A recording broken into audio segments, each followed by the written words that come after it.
नमस्कार दोस्तों, मेरा नाम है अतुल गिरी। मैं स्वागत करता हूं आपका आप ही के चैनल इनक्रेडिबल गुरुकुल में। दोस्तों, आज के इस वीडियो में आपके सामने लेकर आया हूं एक ऐसी भर्ती के बारे में जानकारी जिसके बारे में लोगों को बहुत ज़्यादा पता नहीं है बेसिकली।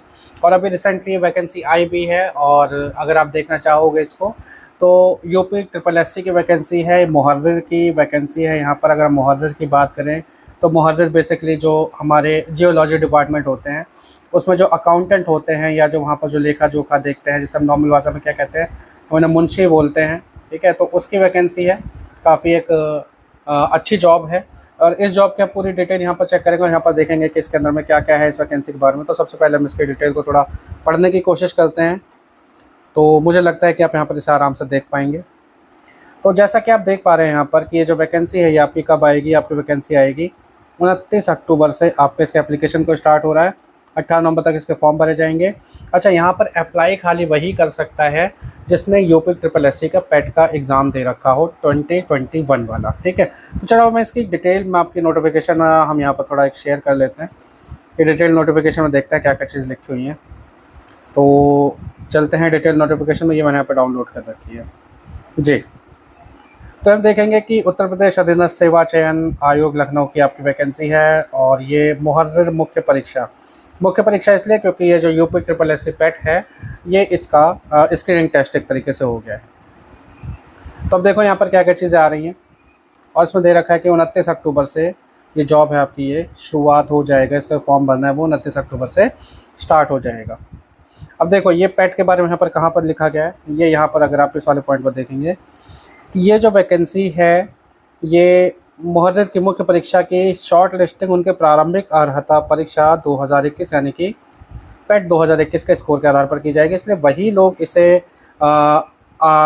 भर्ती को ऑनलाइन आवेदन कर सकते हैं जो कि जिन्होंने पेट का एग्ज़ाम दे रखा होगा, जिनके पास एक वैलिड स्कोर कार्ड होना चाहिए। वैलिड स्कोर कार्ड का मतलब कि पहले इन्होंने वैकेंसी निकाली है, उसके बाद फिर यहाँ पर जितने बच्चे आएंगे हम उनसे फॉर्म लेंगे। उस फॉर्म में जो भी वसूली की जाएगी 25-25 रुपये के हिसाब से सही, लेकिन गवर्नमेंट के खाते में पैसा जमा होगा। फिर उसका शॉर्टलिस्ट किए जाएंगे कि इस कट ऑफ के बच्चे ही इस एग्ज़ाम को दे सकते हैं। ठीक है, और जरा हम देख लेते हैं इसमें और नीचे क्या क्या चीज़ दे रखी है। यहाँ हम देखेंगे कि आवेदन की प्रक्रिया क्या है। आवेदन की प्रक्रिया में क्या है कि विज्ञापन को सावधानीपूर्वक पढ़ें। बिल्कुल जी, पढ़ेंगे तभी तो हम आगे बढ़ेंगे। पढ़ेगा इंडिया तभी तो बढ़ेगा इंडिया। वो विज्ञापित पद है तो वांछित अनिवार्य अर्हता रखते होंगे, यानी कि इनकी जो एलिजिबिलिटी है वो इनकी प्रॉपर होनी चाहिए और निर्धारित आयु सीमा के अंतर्गत आते हैं। चलो ये सारी चीज़ हम देखेंगे आगे, और जब हम इसमें देखते हैं क्या क्या चीज़ें काम की हैं यहाँ पर। आप यहाँ पर और क्या देख सकते हैं, देखिए कि अभ्यर्थी का प्रमाणीकरण होना चाहिए, लॉगिन वगैरह होना चाहिए। ठीक है, जब हमने पेट का एग्जाम भर रखा ऑलरेडी, हमारे पास रजिस्ट्रेशन है तो हमें बहुत सारी चीज़ों की हमें ज़रूरत नहीं पड़ेगी। तो इसमें दो तरीके से लॉगिन करने का तरीका है। पहला तो क्या है कि आप अपनी पर्सनल डिटेल्स के साथ में आप इसमें लॉगिन कर सकते हैं, और सेकंड क्या है कि आप OTP के माध्यम से, यानी अपने पेट 2021 के एग्जाम में आपने जो भी नंबर दे रखा होगा उस रजिस्ट्रेशन नंबर और रजिस्टर्ड मोबाइल नंबर के साथ पर आपको जो भी OTP रिसीव होगा आप उससे लॉगिन कर सकते हैं। ठीक है, और यहाँ पर देखो एक और ख़ास बात क्या इन्होंने दे रखी है कि इसमें व्यक्तिगत सूचना हमारी देनी पड़ेगी। जिन अभ्यर्थियों द्वारा EWS जो हमारे इकोनॉमिक जो वीकर सेक्शन है उसके अंतर्गत आवेदन किया जा रहा है, तो उनके द्वारा आवेदन की अंतिम तिथि से पूर्व निर्गत और आवेदन करने वाले वित्तीय वर्ष यानी कि 2022 और 2023 का मान्य EWS प्रमाण पत्र होना चाहिए, धारित होना चाहिए उनके पास में। ठीक है, ये आपको कैसे मिलेगा, आपको प्रस्तर 12.25 को आपको इसे पढ़ना पड़ेगा। चलो इसको पढ़ लेंगे, इसमें बहुत ज़्यादा बड़ी बात नहीं है। और जब हम और आगे इसमें देख लेते हैं और क्या क्या चीज़ें हैं यहाँ पर अनिवार्य, इसको देख लीजिए। फ़ोटो और सिग्नेचर आपको देखना पड़ेगा। ठीक है, फ़ोटो सिग्नेचर आप यहाँ पर चेक कर सकते हैं कि कहाँ पर होगा आपका। पेट वाला जो आपका होगा वही वाला फ़ोटो आपको यहाँ पर चल रहा है, इसमें कोई भी संशोधन नहीं किया जा सकेगा। उसके बाद कंटिन्यू करते ही आप अगले पेज पर चले जाएंगे। मीन्स आपको फ़ोटो हस्ताक्षर भी आपको दोबारा यहाँ पर भरने की ज़रूरत नहीं है। और यहाँ पर क्या कह रहा है कि अधिमानी अर्हता के संबंध में यस और नो का विकल्प आपको चुनना पड़ेगा। इस पर परीक्षा में दर्ज किया गया जो भी स्थायी और पत्राचार का पता, यानी आपको पता भी नहीं भरना है। एक घोषणा डिक्लेरेशन होगा, इसमें बस आपको इसमें सहमति अपनी दिखानी पड़ेगी। ठीक है, डिक्लेरेशन पे आपको सहमति दिखानी पड़ेगी।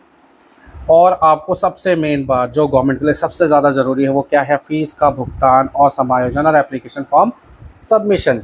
आपको फ़ीस की पेमेंट करनी है। भाई देखो, आपका चाहे सिलेक्शन हो ना हो, आपको चाहे कट ऑफ मिले ना मिले, लेकिन गवर्नमेंट के खाते में इस जॉब को आपको अप्लाई करने के लिए आपको उनके जो क्लर्क जो चार्जेस हैं, क्लरिकल चार्जेस उसे कहते हैं, 25 रुपये आपको उसका शुल्क आपको जमा करना पड़ेगा। ठीक है, शुल्क जमा करने के आपको पता है बहुत सारे तरीके हैं, आप डेबिट कार्ड से, क्रेडिट कार्ड से, आपके वॉलेट से आप जमा कर सकते हो। आजकल वैसे बैंक में जाकर लाइन लगाने का ज़माना नहीं है, थैंक्स टू डिजिटलाइजेशन। और कहीं ना कहीं अगर इसके पॉजिटिव पॉइंट है तो बहुत सारे नेगेटिव भी थे, लेकिन ठीक है हम यहाँ पर पॉजिटिव पॉइंट को हम यहाँ पर देख रहे हैं।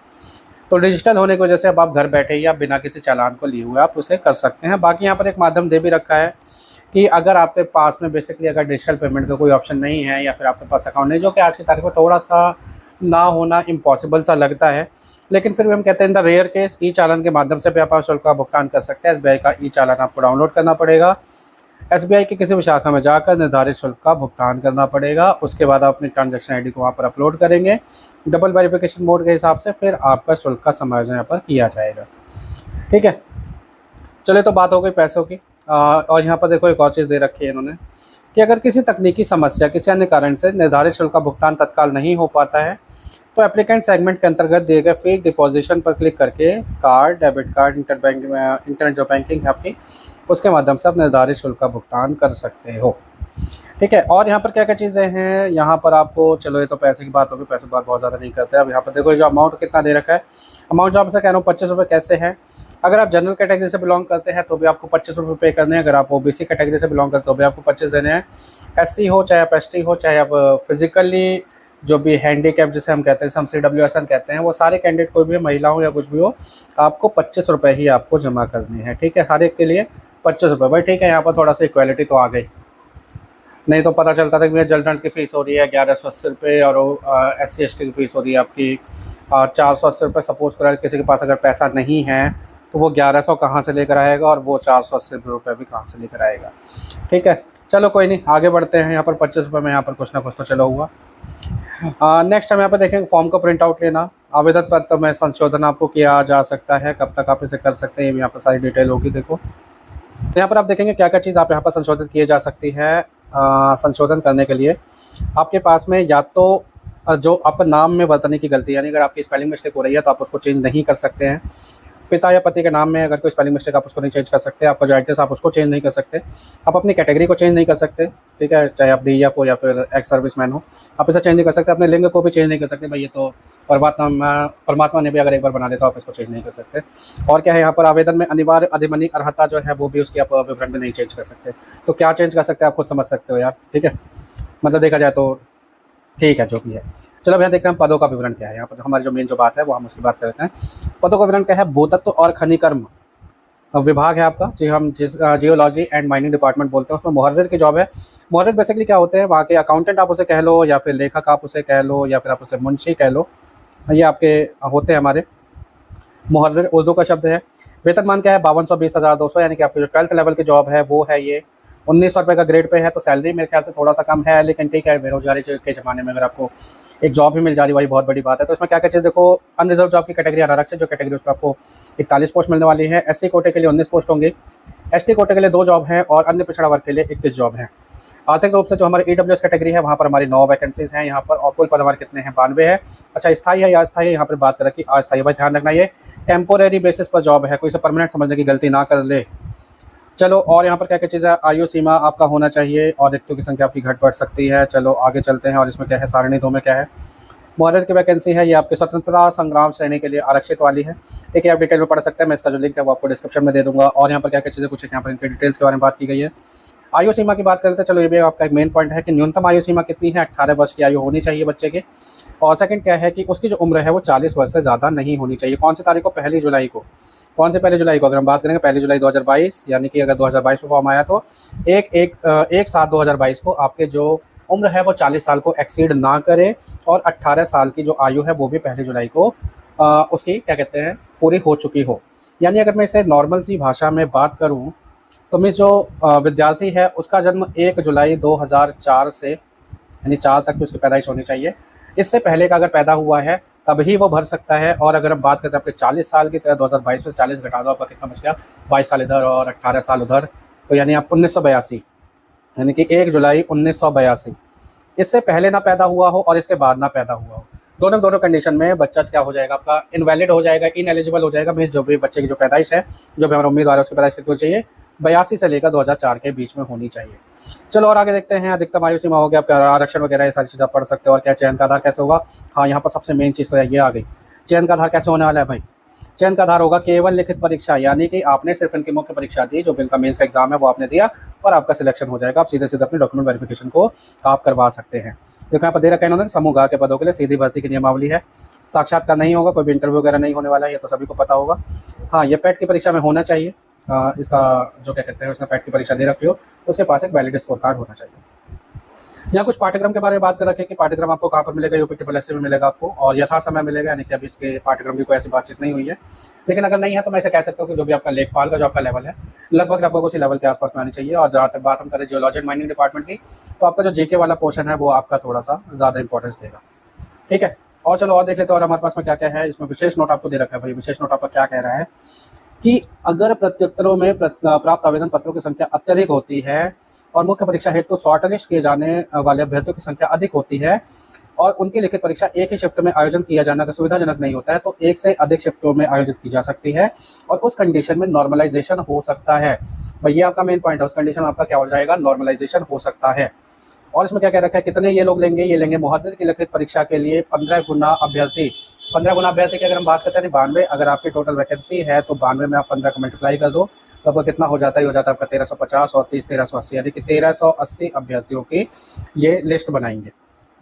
ठीक है, अब यहाँ पर क्या, यहाँ से ही सारी छटनी वगैरह होंगे, जो जो भी चीज़ होंगे, और उसके बाद जो इनके जो टॉपर्स होंगे उसको ही ये वैकेंसी मिलने वाली है। और देखो बहुत सारे महत्वपूर्ण अनुदेश हैं। क्या क्या है कि सभी अपनी श्रेणी डालें। जो मूल निवासी नहीं, अच्छा यहाँ पर देखो एक और पॉइंट है कि अगर क्या आप बाहर के स्टेट के हैं तो क्या आप इसमें अप्लाई कर सकेंगे। तो जो भी उत्तर प्रदेश राज्य के मूल निवासी नहीं है, जिनके पास यहाँ का निवास प्रमाण पत्र नहीं होगा, उन्हें आरक्षण का लाभ नहीं मिलेगा। उन्हें आरक्षण का लाभ नहीं मिलेगा। उनको कहाँ माना जाएगा? उनको अनारक्षित श्रेणी का माना जाएगा। कोई भी बाहर का जो हमारा भाई है, चाहे वो बिहार का हो, चाहे मध्य प्रदेश का हो, चाहे वो दिल्ली का हो या हरियाणा का, कोई भी जाकर अगर वहाँ पर मुहर्रिर की इस एप्लीकेशन के लिए अप्लाई करना चाहता है, लेकिन जिसके पास डोमिसाइल नहीं है यूपी का, तो वो उस कंडीशन में वहाँ की अनरिजर्व कैटेगरी में आएगा। और यहाँ पर क्या क्या चीज़ें, बाकी सारी चीज़ें ऐसी हैं जो कि आप इस आराम से पढ़ सकते हैं। महिला आरक्षण वगैरह की बात की गई है, परीक्षा की तिथि वगैरह की बात की गई है। चलो और क्या क्या है कि व्यक्तिगत पत्राचार नहीं होगा, तो जो भी कुछ होगा वो ऑनलाइन होगा। 10%, हाँ यहाँ पर देखो एक और चीज़ है जो आपकी खास बात है कि ईडब्ल्यूएस की कैटेगरी में जिसकी आय 8 लाख रुपए से कम है, उसको ईडब्ल्यूएस को 10% आरक्षण दिया जाएगा। ठीक है, यहाँ पर उसकी बात की जाएगी। 10% आरक्षण किसको मिलेगा? वो लोग जो वेतन, कृषि, व्यापार या व्यवसाय आदि के द्वारा 8 लाख रुपए से कम सालाना आय रखते हैं, उनको यहाँ पर ये ईडब्ल्यूएस कैटेगरी का उनको यहाँ पर फ़ायदा मिलने वाला है। और तो खैर और बाकी सारी छोटी छोटी चीज़ें हैं। और इसके बाद आगे चलते हैं। यहाँ पर कुछ हमारे एनेक्सर दे रखे हैं कि जाति प्रमाण पत्र किस तरीके का होना चाहिए, दिव्यांगता प्रमाण पत्र किस तरीके का होना चाहिए। ठीक है, वो सारी चीज़ें यहाँ पर दे रखी है। और इस फॉर्म में कुछ है नहीं, और अगर कुछ भी नया आता है तो यार आप हमारे चैनल से बने रहो, इस चैनल के साथ बने रहो। आपको बहुत सारी चीज़ें यहाँ पर मिलने वाली हैं, आपको इसकी पूरी जानकारी आपको मिलती रहेगी टाइम टाइम पर। और खाली यही नहीं, आपको जितनी भी आगे की जो आपकी नई जो वैकेंसीज आती रहेंगी, जितनी भी आपकी जो न्यू वैकेंसीज आती रहेगी, उस न्यू वैकेंसी की भी सारी बात हम यहाँ पर करते रहेंगे इस चैनल पर। तो आज की वीडियो के लिए बस इतना ही। मिलता है आपसे अगली वीडियो में, तब तक के लिए जय हिंद, वंदे मातरम।